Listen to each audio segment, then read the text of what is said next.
đôi như nhôm khla càn mà không lục này từ cái phơ ba từ cái mơ nghi từ cái mình chui chật ấy chỉ đau nó ngạ rứ từ cái sầm lạp ấy nó chỉ đau nó cứ thà khát mà bị ba bạc cam mà luôn bán sangอย่างna năng từ tu phật camอย่างđâu ngày chẳng pi nó mình ai đồng ngọc để ca chọn pi ban thế chẳng bàn chụp để sắm mà sắm post phong sắm đại miền mì ta đặc kia nó cầm ở miền cam pi nó nhìn nhộm ô đôi để sắm mà sắm post phong sắm đại và rộp chấm po ba sọ mà nè nó nhộm ba sọ mà nè nó còn chỉ nè bẩm pin bon của sò riêng rồi ngày còn tàu vót đạp lục tê nó rồi ngay nhiều ngày chẳng post body sat có scroll quad ព្រះភិក្ខុសង្ឃក៏ស្គាល់គាត់ដែលគាត់ជាបាសកឈ្មោះថាមហាកាលនឹងគាត់មកស្ដាប់ព្រះសង្ឃសម្ដែងពធទេសនារហូតពេលខ្លះក៏ស្ដាប់នៅព្រះសម្មាសម្ពុទ្ធព្រះអង្គសម្ដែងពធទេសនាដោយថ្ងៃមួយនោះគាត់ចេញពីវត្តមកស្ដាប់ពធចប់ក៏ដើរមកតាមផ្លូវហ្នឹងចៃដន្យអីញាតិញោមត្រូវពួកចោលទៀតតែវាលួចទ្រព្យសម្បត្តិរបស់អ្នកស្រុកលួចទ្រព្យសម្បត្តិបានហើយក៏រត់ប្រផាត់ប្រភេងមកតាមផ្លូវនឹងរត់មកស្រាប់មកដល់កន្លែងឧបាសកហ្នឹងគាត់កំពុងចេញពីស្ដាប់លោកទេសមកស្រាប់តែចោលហ្នឹងក៏វាអស់លក្ខវាមិននឹងរត់ទៅណាវារត់ចម្រង់មកឧបាសកហ្នឹងហើយពួករាជបរោះហ្នឹងកំពុងដេញចាប់តាមញោមក៏បានបោះនៅបងវិចមាសប្រាក់ហ្នឹងដែលលួចពីគេមកបោះឲ្យបរោះហ្នឹងទៅណាបរោះមហាកាលដែលគាត់ចេញពីស្ដាប់ទេសលោកទេសមកណាចាប់ទ្រព្យសម្បត្តិហ្នឹងបានហើយចៅហ្នឹងរត់ទៅបានទៅរត់ទៅពួករាជបរោះដែលកំពុងដេញចាប់ចៅហ្នឹងពេលហ្នឹងមកដល់ឈឹបតែម្ដងញោមក៏បានសម្គាល់ថាបរោះមហាកាលហ្នឹងបាសកហ្នឹងគាត់ជាចៅហើយក៏ពួករាជបរោះហ្នឹងនាំគ្នាត្រួតវាយស្លាប់បាត់បង់ជីវិតទៅញាតិញោមអញ្ចឹងបានថារឿងលួចទ្រព្យសម្បត្តិគេនេះបាបកម្មណាញោមបងមើលបរោះមហាកាលហ្នឹងមិនទាន់ដឹងអីផងខ្លួនមកពីស្ដាប់លោកទេសនាសោះត្រូវពួករាជបរោះវាយហើយដូចសពថ្ងៃអញ្ចឹងដូចគ្នាដែរឲ្យទៅលើទៅចោលមួយម៉ាត់មិនបានទេញោមណាហ្នឹងហើយអញ្ចឹងបានថាមុននឹងវាយហ្នឹងមើលផងញោមដោយបរោះម្នាក់នោះអាត្មាធ្លាប់បានមើលព័ត៌មានអូស្រាប់តែគេចែកស្រែកទៅចោលគាត់មិនមែនចោលផងដាក់គាត់ឡើងព្រមទៅបងដល់ពេលសួរនាំដឹងរឿងថាខ្ញុំមិនចោលទេខ្ញុំចេញមកតាមផ្លូវហ្នឹងស្រាប់តែគាត់ហ្នឹងមកវាយខ្ញុំចាប់ខ្ញុំចោលខ្ញុំទៅចោលហ្នឹងរឿងហ្នឹងបានជាព្រះសម្មាសម្ពុទ្ធព្រះអង្គសម្ដែងអំពីរឿងការដើរលេងខុសកាលបងយកប្រលប់អីហ្នឹងកុំដើរតើដើរហ្នឹងវីវត្រូវជន់ដានចោលអីហ្នឹងក៏មានដែរណាញាតិញោមណាចឹងបានលោកឪពុកនៅម្ដាយខ្លះហាមកូនមិនឲ្យដើរលេងយប់ខ្លាចជន់ដានចោលយើងមិនបានលួចទ្រព្យគេផងបែរថាយើងលួចចាប់ដាក់គុកដាក់ច្រវាក់ទៅឬមុននឹងចាប់គឺវាយទ្រោមអញ្ចឹងទៅហ្នឹងហើយហ្នឹងគឺសិតតែជារឿងទោសមួយដែរនៅក្នុងការដើរលេងយប់ហ្នឹងដើរលេងខុសកាលហ្នឹងនិយាយអំពីមហាកាលហ្នឹងទៀតដែលបាសកហ្នឹងគាត់ត្រូវពួករាជបរោះសម្លាប់ពេលហ្នឹងពួកអ្នកស្រុកដែលគាត់ដើរមកស្ដាប់ពធព្រះសម្មាសម្ពុទ្ធមួយគ្នាហ្នឹងមកដល់ឃើញបរោះហ្នឹងស្លាប់ឃើញបាសកហ្នឹងស្លាប់នៅទីហ្នឹងឃើញត្រូវពួករាជបរោះសម្លាប់វាយសម្លាប់ហ្នឹងក៏មិនអស់ចិត្តទេបងនៅនិយាយប្រាប់ហ្នឹងគាត់មិនមែនឆោទេគាត់បានទៅមកពីស្ដាប់លោកព្រះសម្មាសម្ពុទ្ធព្រះអង្គសម្ដែងធម៌តាណោះទៅមកពីវត្តស្ដាប់ធម៌ណោះហើយមិនបានចោលវត្តថាចោលហ្នឹងហើយប្រាប់ពីមួយតមួយអញ្ចឹងទៅមានសម្អាងច្រើនក៏រាជបរោះហ្នឹងថាវាយច្រឡំបាត់ហើយរំច្រឡំហ្នឹងស្លាប់បាត់ស្លាប់ហ្នឹងហើយ ពេលហ្នឹងបាសកបាសិកាស្ដាប់លោកទេសជាមួយគ្នាណាបាននិយាយតគ្នាមិនគួរសបាសកហ្នឹងគាត់ល្អណាស់គាត់មិនដែលធ្វើបាបអ្នកដតីមិនដែលមានការបៀតបៀនអ្នកដតីមិនដែលគំនុំគុំគួនអ្នកដតីសោះហើយមិនដែលកាន់យកទ្រព្យរបស់អ្នកដតីសោះហើយដោយមិនដេចបានត្រូវជាស្លាប់មិនគួរសោះហ្នឹងហើយនឹកចេះនិយាយអញ្ចឹងព្រោះថាមិនគួរគាត់បើយើងនិយាយហេតុផលគាត់មិនគួរស្លាប់មែនព្រោះគាត់មិនបានលួចទ្រព្យណាហើយញាតិញោមប៉ុន្តែបើនិយាយអំពីកម្មផលគួរតែគាត់នឹងឯងត្រូវស្លាប់ដូចគ្នាហ្នឹងហើយពេលហ្នឹងអ្នកស្រុកទាំងឡាយហ្នឹងក៏បាននិយាយតគ្នាមួយទៅមួយភិក្ខុសង្ឃនិមន្តបណ្ឌបាតមកហ្នឹងបានឮអ្នកស្រុកពោលនិយាយតគ្នាអញ្ចឹងហើយបានដឹងថាគាត់នឹងជាបាសកធ្លាប់ស្ដាប់ធម៌រាល់ថ្ងៃអញ្ចឹងភិក្ខុទាំងឡាយហ្នឹងក៏នាំរឿងហ្នឹងទទួលព្រះសម្មាសម្ពុទ្ធហើយនោះព្រះអង្គទ្រង់គង់នៅក្នុងវត្តចេតពុនហ្នឹងព្រះអង្គទ្រង់បានភិក្ខុទាំងឡាយសួរថាបបិទ្ធព្រះអង្គដ៏ចម្រើនខ្ញុំព្រះអង្គបានឮអ្នកស្រុកថាបាសកឯណោគាត់មកពីស្ដាប់ពធមិនទាន់ដឹងអីផងត្រូវពួករាជបរោះនឹងវាយសម្លាប់ដោយចោទថាគាត់នឹងជាចោរលួចទ្រព្យសម្បត្តិអ្នកដតីមិនគួរសោះព្រះអង្គមិនគួរសោះគាត់មិនគួរស្លាប់សោះហ្នឹងហើយអញ្ចឹងចេះតែមិនគួរណាញោមណាអ្នកដែលអត់ដឹងរឿងណាបានក្នុងកាលនោះព្រះសម្មាសម្ពុទ្ធព្រះអង្គនិមន្តមកសម្ដែងធម៌ទេសនាភិក្ខុសង្ឃស្ដាប់ពធរាប់ពាន់អង្គហើយញាតិញោមរាប់ម៉ឺនណាព្រោះស្ដាប់ពធពេលហ្នឹងបានភិក្ខុទាំងឡាយហ្នឹងទូលសួររឿងហ្នឹងថាហេតុដូចម្ដេចបានជាគាត់ស្លាប់ចឹងព្រះអង្គមិនសមសោះបានព្រះអង្គសម្ដែងថាមនីភិក្ខុទាំងឡាយសមហើយណាញាតិញោមសមយ៉ាងម៉េចញាតិញោមគាត់មិនមែនចោលទេតែចោតគាត់ថាជាចោល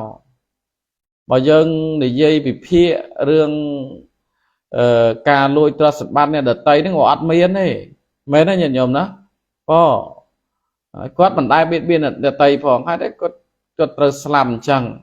មិនគួរសោះអាហ្នឹងយើងនៅតែមិនគួរហ្នឹងបានព្រះសម្មាសម្ពុទ្ធព្រះអង្គសម្ដែងតែគួរហើយមិនមែនព្រះអង្គចោតទៅលើអ្នកណាអីទេព្រះអង្គសម្ដែងអំពីរឿងថាគួរហ្នឹងគឺគួរនៅលើកម្មតាមនីភិក្ខុទាំងឡាយគួរហើយគាត់គួរនឹងស្លាប់ហើយបានព្រះភិក្ខុទាំងឡាយហ្នឹងអរតនីព្រះសម្មាសម្ពុទ្ធឲ្យព្រះអង្គសម្ដែងរឿងរបស់ឧបាសកហ្នឹងថាបបិទ្ធព្រះអង្គឧបាសកហ្នឹងគាត់ហេតុដូចម្ដេចបានជាត្រូវពួករាជបរោះវាយសម្លាប់ទាំងដែលគាត់មិនមែនជាចោរផងហើយគាត់ជាមនុស្សល្អគាត់មិនដែលធ្វើអាក្រក់ទេព្រះអង្គហេតុដូចម្ដេចបានជាត្រូវគេសម្លាប់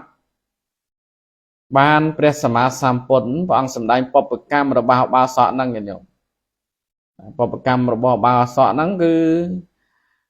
ព្រះអង្គសម្ដែងតាមនេះភិក្ខុទាំងឡាយក្នុងជាតិយូរលង់ណាស់មកហើយឧបាសកហ្នឹងកាលពីជាតិមុននោះធ្លាប់កើតជាមេគេណាឬគេហៅថាអ្នកត្រួតត្រានៅក្នុងតំបន់ព្រៃហ្នឹងណាបងហ្នឹងឯងបានកើតជាមេគេនៅក្នុងការត្រួតត្រានៅក្នុងព្រៃហ្នឹងបើយើងនិយាយទៅថាជាទាហានឬក៏មេតបប៉ុណ្ណឹងមេតបនៅក្នុងតំបន់ព្រៃហ្នឹងស្រាប់តែក្នុងការនោះនៅក្នុងនគរហ្នឹងកើតចង្គ្រាមរៀងជលហ្នឹងហើយពីអ្នកប្តីប្រពន្ធហ្នឹងគាត់ភះសឹកណាធ្វើដំណើរចេញពីទីកន្លែងហ្នឹងទៅកាន់ទីកន្លែងផ្សេងដើម្បីរកទីសុវត្ថិភាពអញ្ចឹងមុននឹងគាត់ទៅហ្នឹងគាត់ឆ្លងកាត់ព្រៃហ្នឹងសិនបានទៅដល់ទីកន្លែងសុវត្ថិភាពបានហ្នឹងឯងពេលហ្នឹងគាត់ពីអ្នកប្តីប្រពន្ធបានបរទេសមកតាមផ្លូវហ្នឹងបមកដល់ពាក់កណ្ដាលផ្លូវជួបជាមួយមេទាហានហ្នឹងមេតបហ្នឹងណាដល់ជួបមួយមេតបហ្នឹងព្រមទាំង កូនចៅឯហ្នឹងជាច្រើននៅក្នុងតំបន់ហ្នឹងបានមេតបហ្នឹងសួរថាអ្នកឯងទៅណាហ្នឹងខ្ញុំធ្វើដំណើរទៅមុខឯណោះដល់ចឹងទៅពេលហ្នឹងចៃដន្យហ្នឹងវាត្រូវពេលយប់ទៀតបើចិត្តនឹងយប់បានមេតបហ្នឹងប្រាប់ថាអញ្ចឹងអ្នកមិនបាច់ទាន់ធ្វើដំណើរទៅទេពីព្រោះព្រៃនេះសម្បូរទៅដោយពួកចោរឬអ្នកដែលបៀតបៀនអីហ្នឹងខ្លាចប៉ះពាល់ដល់អាយុជីវិតអញ្ចឹងអ្នកហ្នឹងសម្រាកនៅទីហ្នឹងហើយព្រឹកឡើងចាំធ្វើដំណើរទៅនិយាយល្អណាញោមណាមេតបហ្នឹងណានិយាយល្អណាទៅកាន់តបាសក់ពីអ្នកដីប្រពន្ធហ្នឹងហ្នឹងហើយដល់ពេលអញ្ចឹងពីអ្នកដីប្រពន្ធហ្នឹងគាត់នឹកឃើញថាយើងមានទ្រព្យសម្បត្តិហ្នឹងនៅប្រទេសហ្នឹងច្រើនផងអញ្ចឹងសម្រាប់ទីនេះហើយខ្លាចមានចោរហ្នឹងពិភាក្សាពីអ្នកដីប្រពន្ធហ្នឹងទៅក៏ព្រមស្នាក់នៅទីហ្នឹងទៅញញោមស្នាក់នៅក្នុងព្រៃហ្នឹងណាហើយមេតបអីហ្នឹងកូនទាហានអីហ្នឹងនៅហ្នឹងទាំងអស់ជុំគ្នាការពារហ្នឹងស្រាប់តែនិយាយអំពីបរោះហ្នឹងគាត់អ្នកដីប្រពន្ធហ្នឹងប្រពន្ធគាត់ស្អាតញោមប្រពន្ធគាត់ស្អាតហើយមានទ្រព្យទៀតនៅក្នុងរទេះហ្នឹងស្រាប់តែពាក់កណ្ដាលយប់ហ្នឹងមេតបហ្នឹងបែកគំនិតញញោមបែកគំនិតនឹកឃើញថាប្រពន្ធបរោះនេះស្អាតណាស់បើបានធ្វើជាប្រពន្ធរបស់យើងល្អណាបែកគំនិតណាញោមចង់បានប្រពន្ធគេញោមហ្នឹងឯងហើយបានទៅមើលបរោះពីអ្នកដីប្រពន្ធហ្នឹងក៏បានកំពុងដេកលក់ស្កប់ស្កល់ញោមដេកលក់ស្កប់ស្កល់អញ្ចឹងទៅស្រាប់តែមេទាហានហ្នឹងឬក៏ថាមេតបហ្នឹងណាមានកបែកគំនិតគិតថាចង់បានប្រពន្ធគេញោមអញ្ចឹងក៏នឹកឃើញរោគគាត់ល្បិចហ្នឹងឲ្យកូនចៅខ្លួនហ្នឹងយកមាសរបស់ខ្លួនហ្នឹងទៅលាក់នៅក្នុងរទេះណាលាក់នឹងរទេះរបស់បរោះហ្នឹងទៅដើម្បីព្រឹកឡើងចោតប្រកាន់អញ្ចឹងហ្នឹងហើយដល់អញ្ចឹងអស់ពីអ្នកប្តីប្រពន្ធហ្នឹងគាត់សម្រានលោកអត់មានដឹងរឿងអីទេបងហ្នឹងហើយអាងតែគេនិយាយល្អអីហ្នឹងដល់អញ្ចឹងទៅស្រាប់តែកូនទាហានហ្នឹងយកកូនចៅរបស់មេតបហ្នឹងយកនៅទ្រព្យសម្បត្តិហ្នឹងដាក់យកមាសដាក់នឹងរទេះហ្នឹងកប់រទេះហ្នឹងហើយក៏ទៅទីកន្លែងវិញទៅនិយាយអំពីព្រឹកឡើងញោមហ្នឹងហើយព្រឹកឡើងមេតបហ្នឹងធ្វើជាផ្អើលឈូឆរប្រាប់ដល់កូនចៅរបស់ខ្លួនថាមានណាឃើញមាសយើងទេអត់ឃើញទេលោកម្ចាស់អត់ឃើញទេដល់អញ្ចឹងមេតបហ្នឹងបានឲ្យគេទៅឆែកនៅក្នុងរទេះហ្នឹងពីអ្នកដីប៉ុនហ្នឹងគាត់មិនទៅភ័យបារម្ភអីបើគាត់មិនបានលួចគាត់ឲ្យឆែកនឹងរទេះទៅញាតិញោមឲ្យកូនចៅទៅឆែករទេះឃើញមាសនៅក្នុងរទេះហ្នឹងញោមហើយមិនឃើញមិនបើកប់ផ្ទាល់ដៃហ្នឹងហ្នឹងហើយក៏មេតបហ្នឹងក៏បានចោតប្រកាន់តែបរោះហ្នឹងលួចទ្រព្យហ្នឹងហើយចោតប្រកាន់អញ្ចឹងណាហើយក៏ឲ្យកូនចៅហ្នឹងវាយសម្លាប់ហើយកូនចៅវាយសម្លាប់បរោះហ្នឹងចោលទៅហើយយកប្រពន្ធទៅហ្នឹងហើយបាបប្រកម្មហ្នឹងខ្ញុំឃើញហ៎ចង់បានទាំងប្រពន្ធគេចង់បានទ្រព្យសម្បត្តិរបស់គេដោយអំណាចបាបប្រកម្មប៉ុណ្ណឹងញាតិញោមហើយរឿងការធ្វើបុណ្យឧបនិស្ស័យផ្សេងគ្នា